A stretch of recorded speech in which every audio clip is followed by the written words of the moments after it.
बुधवार को आए तूफान ने उत्तर भारत में भारी तबाही मचाई थी। इस तूफान में 100 से ज्यादा लोगों की मौत हुई और कई घायल हुए।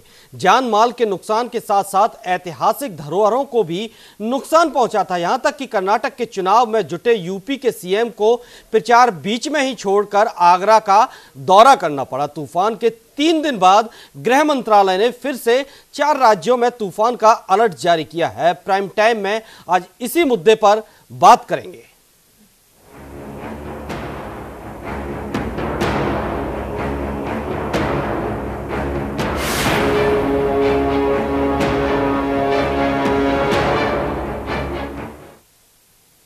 मई के महीने में बारिश और तूफान ने उत्तर भारत के कई राज्यों को तबाह कर दिया है। आपदा प्रबंधन की टीम अपने अपने कामों में जुटी हुई है, लेकिन खतरा अभी भी टला नहीं है। एक रिपोर्ट देखिए।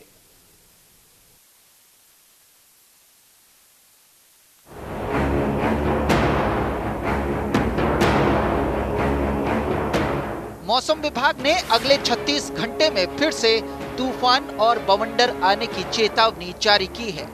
गृह मंत्रालय ने पश्चिम बंगाल, ओडिशा, बिहार और उत्तर प्रदेश के लिए चेतावनी जारी की है। उधर राजस्थान के पश्चिमी इलाके में भी मौसम विभाग ने अगले कुछ घंटों में तेज हवाएं चलने की आशंका जताई है। इसे देखते हुए बाड़मेर में प्रशासन को अलर्ट पर रखा गया है। जो मौसम विभाग द्वारा हमारे पास सूचना प्राप्त हुई है, उस हिसाब से बाड़मेर में सच वातावरण ड्राई रहेगा, यही सूचना अपने पास है। आगे के 3-4 दिनों में कुछ एक आध दिन में बादल रहने की संभावना बताई गई है। बट मुख्य रूप से जो सूचना, जो इमरजेंसी टाइप वाली सूचना या चक्रवात वाली सूचना जो है अपने ज़िले से संबंधित, उसमें कोई अलर्ट नहीं है सच। बट फिर भी एहतियातन के तौर पे सभी एसडीओज को और अन्य विभागों को निर्देश दिए हैं कि वो इमरजेंसी के लिए, हर प्रकार की इमरजेंसी के लिए तैयार रहें। और लोगों को भी मैं आपके माध्यम से आह्वान करूंगा कि अपनी सुरक्षा और अपना बचाव करने के लिए उचित सुरक्षित स्थान ऐसे समय पे निश्चित रूप से देखें और वहाँ पे आश्रय लें। उधर बुधवार को आए तूफान से हुए नुकसान के निशानात अब भी बाकी हैं। भरतपुर के नदबई में तूफान के 3 दिन बाद भी गांवों में बिजली पानी की व्यवस्था सुचारू नहीं हो पाई है। लिहाजा तूफान की आशंका को लेकर केंद्रीय गृह मंत्रालय की ओर से फिर से किए गए अलर्ट ने आम जन और सिस्टम के सामने चुनौतियां खड़ी कर दी हैं। Special desk, news India.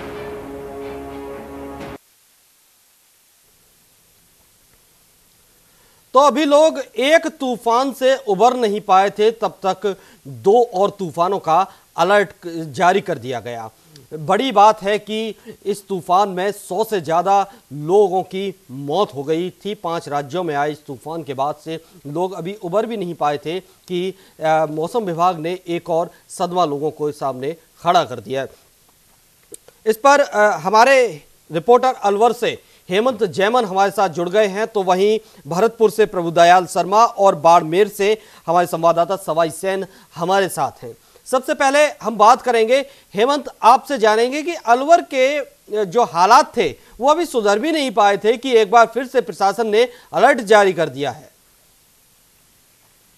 जी भानु, जिस तरह से ये एक चक्रवाती तूफान आया, एक बड़ी त्रासदी थी और प्राकृतिक आपदा के तहत जिस तरह से प्रशासनिक व्यवस्थाएं थी वो एकदम से चकनाचूर सी हो गई और माहौल ये रहा कि सब जगह विद्युत व्यवस्था चरमरा गई है जी। और बिजली की व्यवस्था न होने के कारण पानी की आपूर्ति भी ठप हो गई। सब जगह त्राहिमाम पानी के लिए लोग बाग चिल्ला रहे।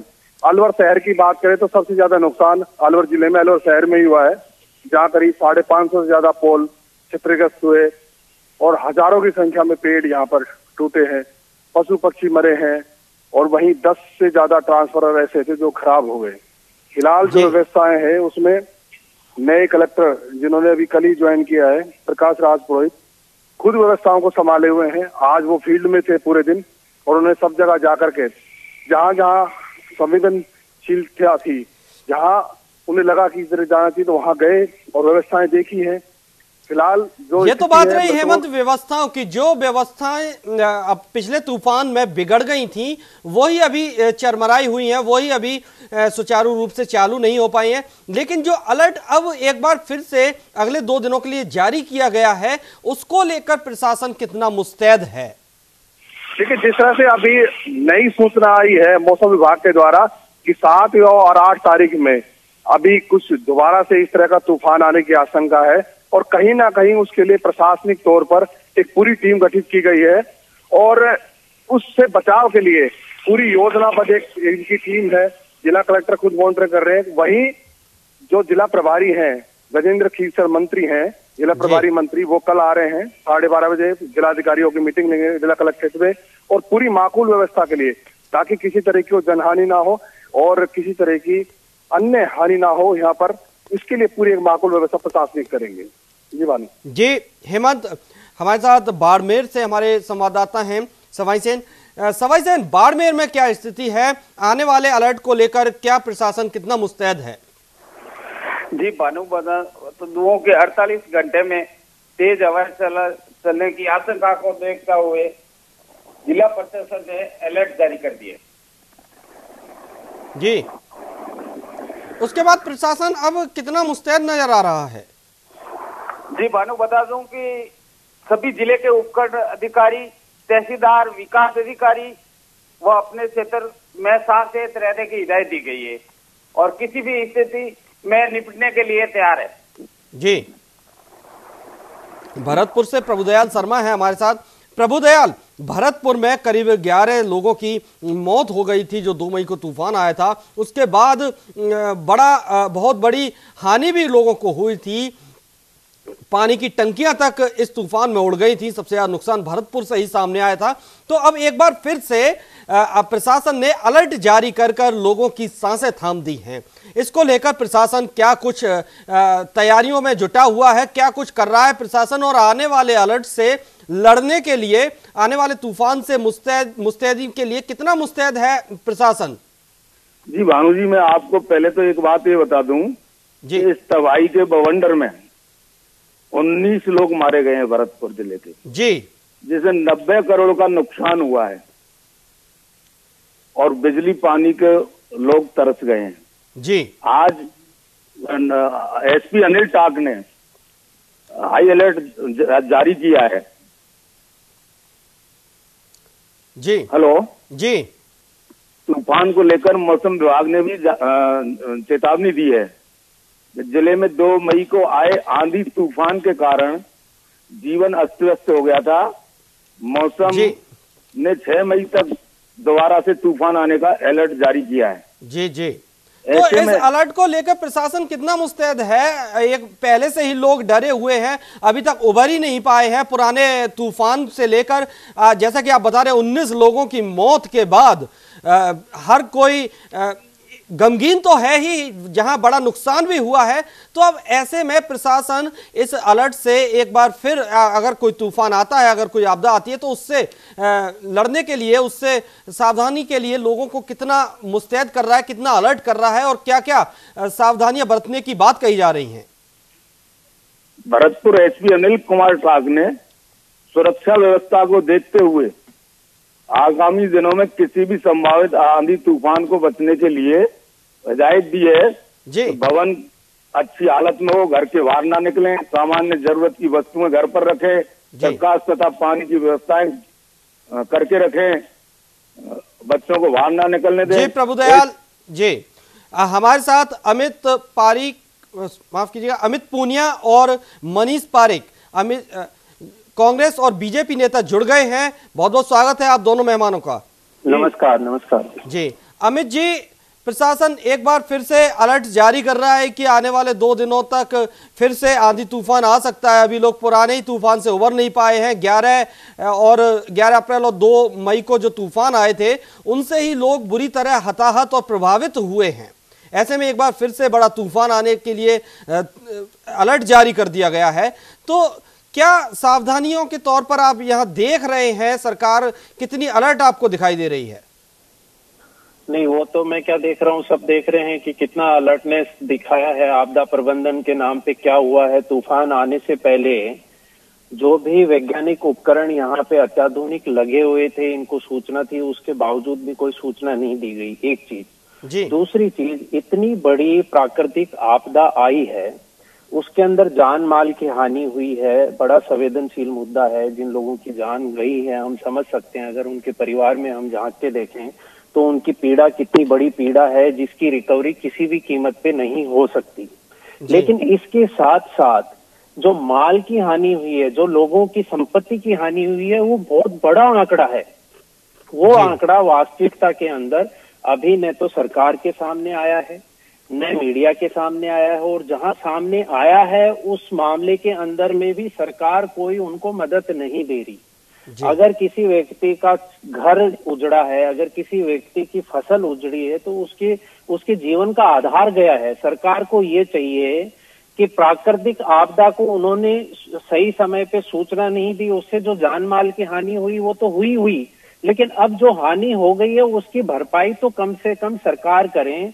अगर झूठी संवेदना दिखाने में ही सरकार अपनी रुचि रखेगी, राजनीति करने में ही सरकार अगर रुचि रखेगी, तो ये एक बहुत बड़ा प्रश्न चिन्ह सरकार के ऊपर है। जी, मनीष पारेख बीजेपी नेता हमारे साथ जुड़े हुए हैं। मनीष जी, आने वाले अलर्ट से लड़ने के लिए सरकार कितनी तैयार है, और बीते जो 2 मई को तूफान आया था उसके बाद जो लोग हताहत हुए हैं और उससे जनजीवन प्रभावित हुआ है, उस पर सरकार क्या कुछ कर रही है? जी भानु, बात यह है कि सरकार ने पूरी तरह कोशिश की, प्रशासन अलर्ट रहा है। और ये भी देखेंगे आप कि पहली बार ऐसा हुआ है, ये जो अभी कांग्रेस के हमारे मित्र बता रहे थे, दोनों बातें उन्होंने गलत बताई है। एक बात तो ये कि उन लोगों को तत्काल राहत नहीं दी गई, ये बात गलत है। उनके खाने पीने रुकने की व्यवस्था वहां की है प्रशासन ने। और दूसरी बात, पहली बार ऐसा हुआ है कि मृतकों को, आश्रितों को 4-4 लाख रुपए मौके पर जाके दे दिए हैं। माननीय मुख्यमंत्री जी खुद मिलने गई है वहां। और आप देखेंगे आज के जब 4.5 साल पहले जब कांग्रेस पार्टी की सरकार थी, इस तरह का तूफान आया था तो कोई मुआवजा नहीं दिया था। एक बात, सरकार इतनी अलर्ट है और इतनी संवेदनशील है कि माननीय, लेकिन मनीष जी, लोगों को अलर्ट क्यों नहीं किया गया जब पहले से ही मौसम विभाग ने जारी कर दिए थे अलर्ट? सिर्फ एक वेबसाइट पर यह डाल दिया गया कि तूफान आने वाला है, लोग अलर्ट हो जाएं। क्या वेबसाइट हर कोई ओपन कर देखता है? क्या गांव में लोग आज भी जिनके पास इंटरनेट मुहैया नहीं है, जिनके पास मोबाइल तक नहीं है गांव में, वो लोग क्या जाने की वेबसाइट पर क्या दिया गया है? तूफान नहीं आया था जब तक की बात अलग है, सूचना दी गई थी, लेकिन जीप से प्रशासन ने माइक के जरिए अनाउंसमेंट किए और उसके बाद में ये कहा कि आप अपने घरों में रहें और जहां कच्चे निर्माण है उसके आसपास ना रहें और खुले इलाके में खड़े ना हो। इस तरह की सारी बातें उन्होंने प्रसारित की थी। तो मैं ये कहना चाहता हूं कि ये जो जिस समय पहली बार तूफान आया और उसकी जो तीव्रता का मापन ठीक से हो नहीं सकता है, वो उस समय तक की बात अलग है। उसके बाद पूरी तरह अलर्टनेस की गई और जो बाद में नुकसान हुआ उसकी भी मुआवजे की बात, क्योंकि उसमें कुछ समय लगता है, कौन का कितना नुकसान हुआ है उसका फिजिकल वेरिफिकेशन होना पड़ता है, तहसीलदार पटवारी रिपोर्ट करते हैं और फिर प्रशासन उनको मुआवजा देता है कि किस आदमी का कितना नुकसान हुआ है। इसलिए उसमें पर्टिकुलर टाइम लगता ही है।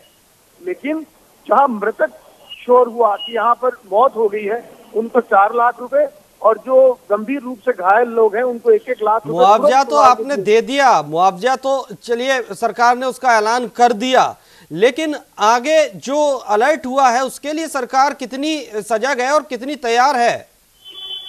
अब आगे तो पहले से ध्यान है। तो जिन बारे में ये बताया गया है कि जहाँ पे मौतें हो सकती है, जहाँ जान माल की हानि हो सकती है, कच्चे जो निर्माण है उनसे दूर रखने की कवायद चालू की है और वहां से हटाने की बात जारी है। और जी मनीष जी, आपको रोकेंगे। हमारे साथ डॉक्टर राजेश गोयल, उपखंड अधिकारी नदवई जुड़ गए हैं। बहुत बहुत स्वागत है डॉक्टर साहब आपका। नमस्कार जी। जी डॉक्टर साहब, जो अब तक जान माल की हानि हुई उससे लोग अभी उबर भी नहीं पाए थे। लोगों में अभी भी एक डर था कि न जाने कब फिर तूफान आ जाए और उनको आशंका थी कि यह तूफान फिर आ सकता है और उनकी इस आशंका को मौसम विभाग ने पुख्ता भी कर दिया। भरतपुर में जहां 19 लोग मारे गए थे पिछले तूफान में, जो 2 मई को तूफान आया था उसके बाद, तो अब ऐसे में एक बार फिर अलर्ट जारी किया गया है। तो अब क्या आप लोगों को सचेत रहने के लिए राय देंगे? मैं बताऊं आपको भानु जी कि अभी हमारे नदवे फंड की बात करूं तो इसमें अभी जो तूफान आया उससे एक डेथ हुई है हमारे यहाँ पे जी। और इसके बाद जो सेकंड अलर्ट अब जारी हो गया है वो सारा अलर्ट तहसीलदार जी के माध्यम से पटवारी सेक्रेटरी रूट लेवल तक पहुंचाया है, ग्राम स्तर तक पहुंचा दिया गया है। लेकिन ग्रामीणों तक कैसे पहुंचाया गया है? क्या वेबसाइट के जरिए या कोई मुनादी करवाई गई है? किसी माइक पर अनाउंस किया गया है? वेबसाइट के बारे में जी, लेकिन वेबसाइट के बारे में तो ग्रामीण लोग नहीं समझते हैं जी जी, किंतु ग्रामीण स्तर की जो हमारी मशीनरी है, पटवारी सेक्रेटरीज जी, उनके माध्यमों से पंचायतों में सूचना भिजवा दी गई है जी। और हमारे आजकल शिविर भी लगे हुए न्याय आपके द्वार, उन शिविरों में मैं स्वयं भी जाता हूँ, हमारे सारे अधिकारी भी जाते हैं। वहां भी हम लोग आजकल इसी बारे में सबसे ज्यादा चर्चा कर रहे हैं कि अपन सावधानी किस तरह से बरतें। जी जी, राजेश जी। अमित जी, सरकार का दावा है कि लोगों तक बात पहुंचाई जा रही है, ग्रामीण चौपालों तक बात पहुंचाई जा रही है, लेकिन क्या इस अलर्ट के बावजूद भी इस बार उतना नुकसान नहीं होगा जो पिछली बार नुकसान हुआ था? क्या लोग इस बार इस तूफान को झेलने के लिए पहले से ही तैयार हो चुके हैं? भानु जी, अभी तो सबसे बड़ी बात यह है कि जो नुकसान हो चुका है, जो जान माल की हानि हो चुकी है, उनको तो आप रिलीफ दो। सफेद झूठ मेरे साथी बोल रहे हैं पारिक जी कि सब जगह इन्होंने माइक लेकर के सूचना भिजवा दी। कहाँ भिजवा दी सूचना? कहाँ था इनका? जी जी मनीष जी, ये बात हम भी पूछेंगे, या आपने कहाँ ऐसी मुनादी करवाई थी? कहाँ? सुनिए भानु जी, जी। दूसरा, प्रशासनिक अधिकारी कह रहे हैं हमारे न्याय आपके द्वार अभियान चल रहा है, उसमें भी हम सूचना भिजवा रहे हैं। श्रीमान जी, पहले आप न्याय आपके द्वार अभियान चला रहे हो तो उसके अंदर सबसे पहले बेचारे उन लोगों को न्याय तो दो आप त्वरित रूप से, जिन लोगों का नुकसान हुआ है। आप कह रहे हो कि प्रशासनिक रूप से रिपोर्ट आएगी, पटवारी तहसीलदार रिपोर्ट करेगा, उसके बाद में उनको कब मुआवजा दोगे आप? जब भूख अभी लगती है तो खाना अभी मिलना चाहिए, 2 दिन बाद मिलने का कोई फायदा नहीं होता है। तो इतना सफेद झूठ आप प्रशासनिक स्तर पे, प्रशासनिक जिम्मेदार अधिकारी हैं, आप नहीं बोले, मेरे बीजेपी के साथी हैं वो नहीं बोले। सच की बात करें, सच के हिसाब से चले। जी मनीष जी। जी जी जी, क्या कहेंगे? जी, मैं यही कहना चाहता हूँ कि जो प्रोसीजर है वो तो है ही, और कांग्रेस पार्टी तो किसी मुंह से कह नहीं सकती है पहले के हाल क्या रहे। इनके जितने बयान अभी इन्होंने दिए हैं वो सब कोई भी बात पहले पूरी की नहीं, अब खाली नींद में निकालना, पत्थर फेंकना और निकल लेना, ये इनका स्वभाव बन चुका है। बड़ी बात यह है कि जो इनको भी चाहिए था, जब वो वहां के वोट इनको नहीं मिलते हैं, ये भी वहां मदद करें, कोई सुझाव करें। ये बैठ के यहाँ पर केवल पत्थर हमारे सब लोग हैं वहाँ पे। और प्रशासन को अगर कौन लोग आ गए, कौन बच गए, किससे? 2 आदमी तो जीते हुए नहीं है आपके, और उसके बाद में ये केवल नींद में निकाल रहे हैं। मुद्दा हार जीत का नहीं है मनीष जी, मुद्दा हार जीत का नहीं है। यहाँ पर लोगों की मदद का, यहाँ पर आपदा में मदद का मुद्दा है। 4 लाख रुपए का मुआवजा तुरंत मृतकों को दिया गया है, घायलों को 50,000 और 1 लाख रुपए दिए गए हैं। श्रीमान जी, उस 1 लाख रुपए में क्या होता है? आपके मोदी जी ने नोटबंदी करके रुपए की जो स्थिति कही है वो आपको भी पता है। 1 लाख रुपए, किसी की जान की कीमत आप 4 लाख रुपए आते हैं। श्रीमान जी, मैं आपकी जान ले लेता हूँ, आपको आपके घर वालों को 4 लाख रुपए भिजवा दूंगा, मंजूर है?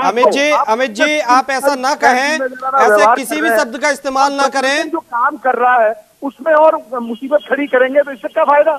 इसलिए जो प्रशासन काम कर रहा है उसको आप देखें, सरकार प्री अलर्ट है। और जब श्रीमान जी, तो किसी की जान की कीमत आप 4 लाख रुपए लगा रहे हैं, तो मीर रायल की कीमत 1 लाख रुपए लगा रहे हैं। सांत्वना देने के लिए और जो तूफानग्रस्त इलाके का मुआवजा तुरंत रिलीज हो जाए, इसके लिए उन्होंने काम किया है।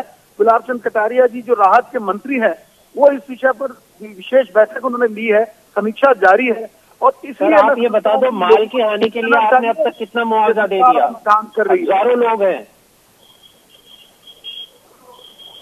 हजारों लोग हैं जिनकी माल की हानि हुई है। पूरे राजस्थान में हजारों लोग हैं, आपने कितना मुआवजा दे दिया ये बता दें आप। प्रशासनिक अधिकारी भी यहाँ मौजूद है, वो बता दें कि कितना मुआवजा उनको दे दिया आपने।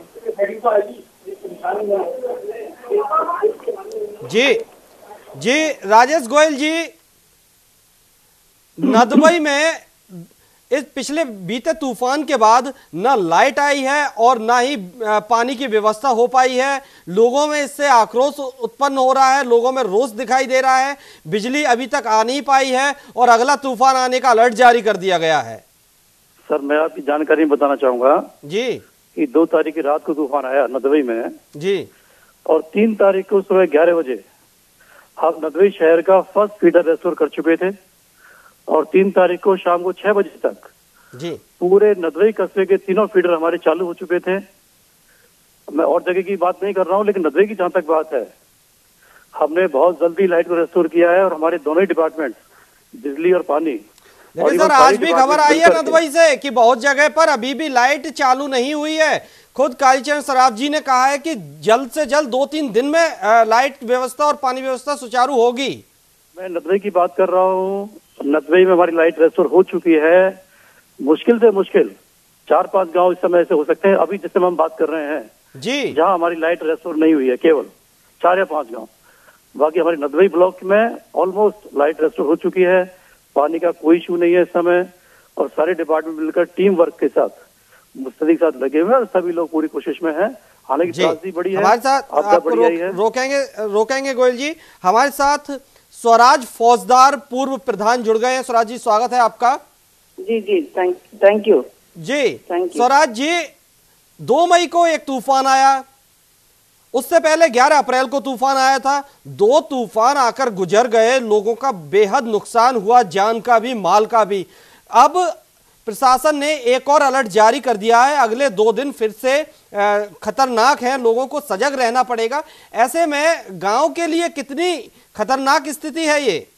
गांव में लोग बुरी तरह डरे हुए हैं, क्योंकि जो 2 तारीख को तूफान आया था उसकी वजह से हमारे यहाँ बदीरा में एक जाटा परिवार का एक बच्चा गुजर गया, एक एकता में एक बच्ची आज गुजर गई जो दीवार में दब गई थी जी। अभी तक हमारी मुख्यमंत्री जी जुरेरा आई थी पास में, लेकिन नदवई वो पहुंची ही नहीं जी। उस गरीब परिवार में जहाँ पर हादसा हुआ वहाँ वो पहुंची ही नहीं थी अभी तक। और रही बात बिजली और पानी की बात कर रहे हैं, अभी कल आज शाम तक बछामदी में लाइट की व्यवस्था नहीं थी। कम से कम 1 दर्जन गांव है जहाँ अभी तक बिजली की कोई व्यवस्था नहीं है। सुन लीजिए राजेश जी, बिजली चालू हो गई थी कल शाम को, वो भी आधे पद्दे कस्बे में जी। राजेश जी, कस्बे में तो बिजली की चालू हुई नहीं है अभी तक। और बसैया एक गाँव है, वहाँ पर कम से कम लेकिन जो प्रशासनिक व्यवस्था है वो मैं निवेदन कर चुका हूँ, सर्वे नहीं, कोई सारी टीम मिल करके लगातार काम कर रहे हैं।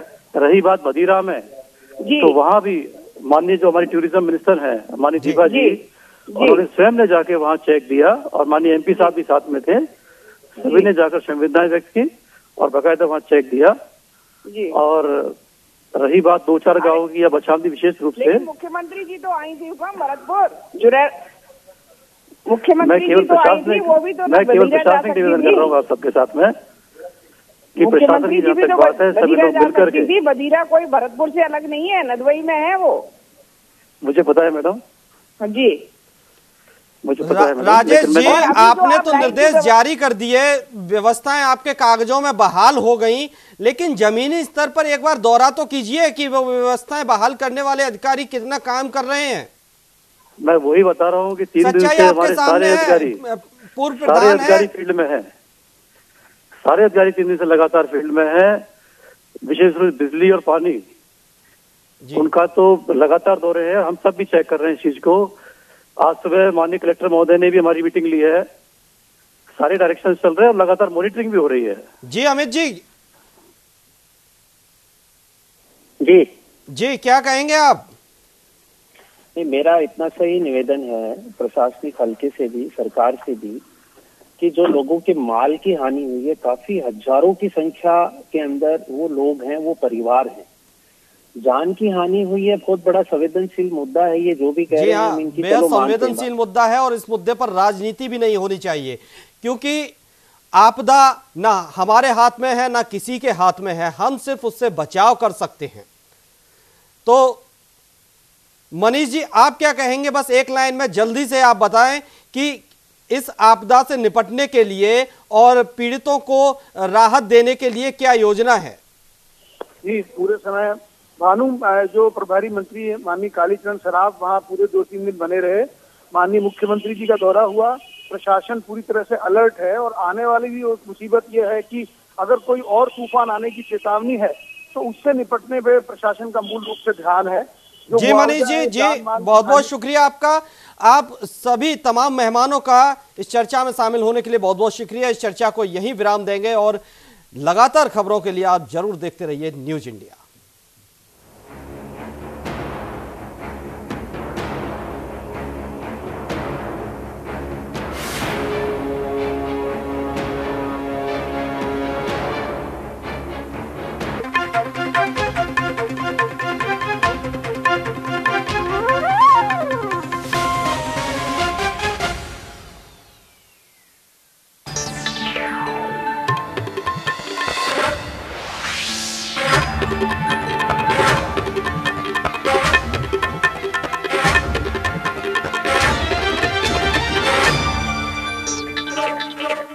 आप हमारे चैनल को YouTube पर सब्सक्राइब कर सकते हैं न्यूज इंडिया निम्स पर।